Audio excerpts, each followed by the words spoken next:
Selanjutnya pengujian daktilitas ya. Jadi daktilitas ini adalah suatu besaran sebenarnya, besaran yang juga digunakan di beton ya. Namun ini lebih spesifik di aspal bahwa daktilitas adalah nilai keelastisan yang diukur dari jarak terpanjang ya. Apabila dua cetakan ya. Jadi di sini ada cetakan di sini. Lagi-lagi ini adalah definisi berdasarkan alat uji lab ya.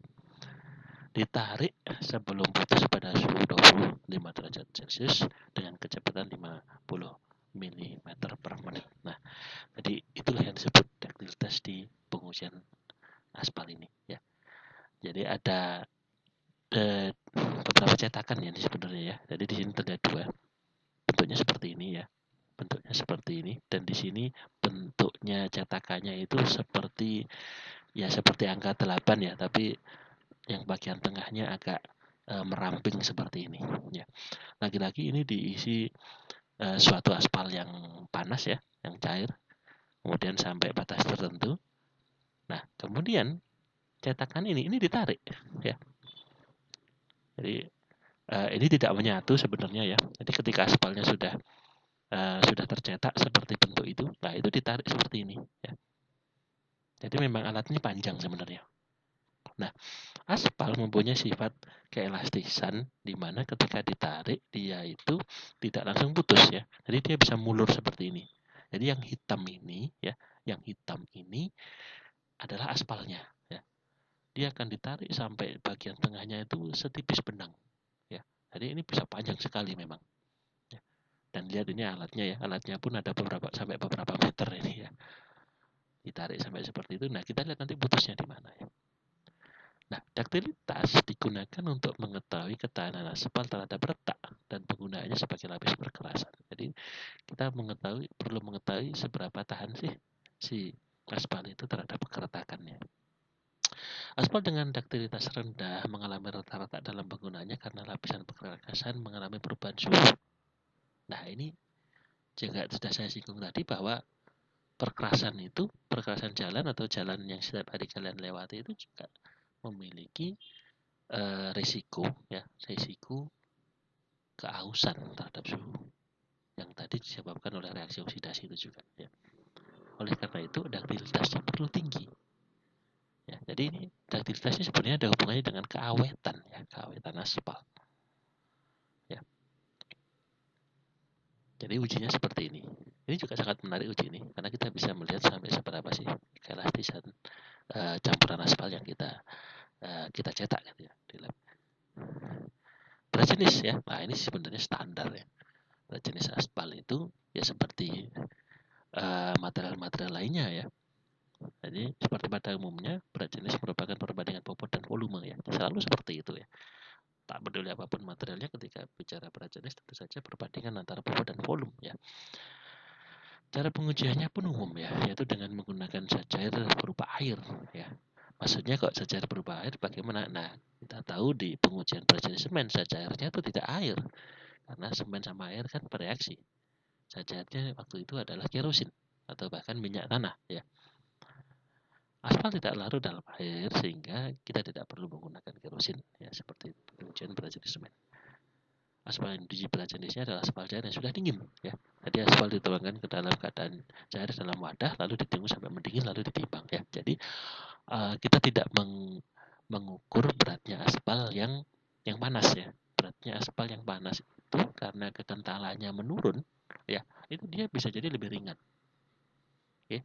Tapi kalau sudah seperti ini, dingin seperti ini, nah ini yang perlu kita ketahui. Karena memang aspal itu dalam pelaksanaannya ya ditunggu sampai dingin. Ya kan? Kita nggak menggunakan aspal yang panas seperti itu, nggak lama-lama juga mendingin dia. Sehingga dengan memanfaatkan air dan lab ukur, kita menguji berat jenis aspal dalam keadaan suhu normal ya, suhu dingin. Jadi seperti dilihat pada ilustrasi di samping bahwa ini masih dipanasi ini. Kemudian kalau sudah dingin baru kemudian diukur.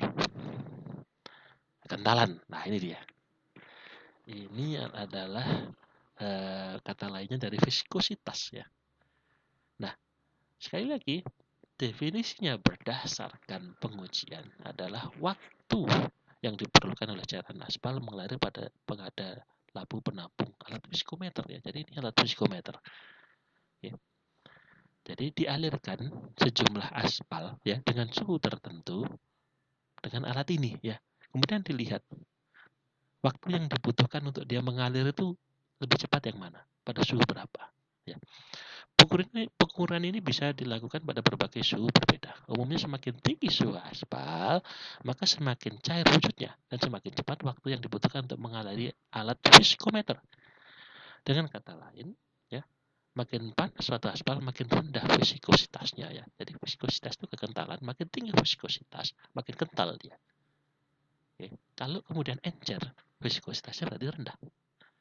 Ya, alatnya seperti ini, terdiri dari tabung psikometer, kemudian ada olinya, kemudian ada labu penampungnya. Ya, karena kita perlu mengalirkan aspal. Nah, kira-kira hasilnya seperti ini, ada grafik suhu dengan waktu. Jadi ketika mana ini waktu ya, ini waktu. Dan ini suhunya. Jadi ketika suhu itu kira-kira sekitar, ini dalam derajat Celcius ya, sekitar 105 derajat Celcius, itu waktu yang diperlukan untuk cairan aspal mengalir sekitar sekian detik ya. Sekitar berapa ini, 900 sampai 1000 detik ya. Tentu saja ada batas tertentu ya, batas tertentu yang mengukur seberapa jauh dia mengalir ya. Itu semuanya sama, di set sama ya. Jadi yang cuma dibedakan cuma suhunya ya. Dan Anda bisa melihat semakin meningkat suhu ya, sampai suhunya misalnya sampai 150 derajat Celcius ini, waktu yang dibutuhkan untuk mengalir semakin pendek, artinya semakin cepat ya kan? Sampai 80 detik.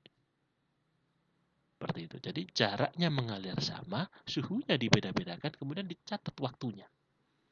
Waktunya berapa? Oke. Kira-kira inilah uji kekentalan ya, atau viskositas.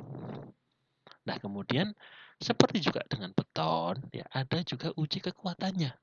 Nah, ini yang sudah kita ngomong campuran gitu ya. Sudah dicampur sama si agregat atau kerikil. Kalau yang tadi enggak, ya tadi masih aspal aja tadi, aspal cair ya, aspal yang sudah mengeras. Nah, ini sekarang enggak. Ini sudah dicampur sama agregat ya. Oke. Sejumlah agregat kasar dicampur dengan cairan aspal lalu dipadatkan dengan ditumbuk ya. Jadi ada pemadatannya persis dengan beton. Tapi pemadatannya memang lebih keras ya kalau di aspal ini. Metode pelaksananya bisa secara hot mix maupun cold mix. Ingat, hot mix itu untuk aspal semen yang bentuk awalnya dia itu padat ya. Kemudian dipanaskan dulu sampai mencair. Sedangkan cold mix adalah aspal campuran tadi yang sudah diencerkan. Jadi dia memang bentuknya itu sudah encer, yang nggak perlu dipanaskan.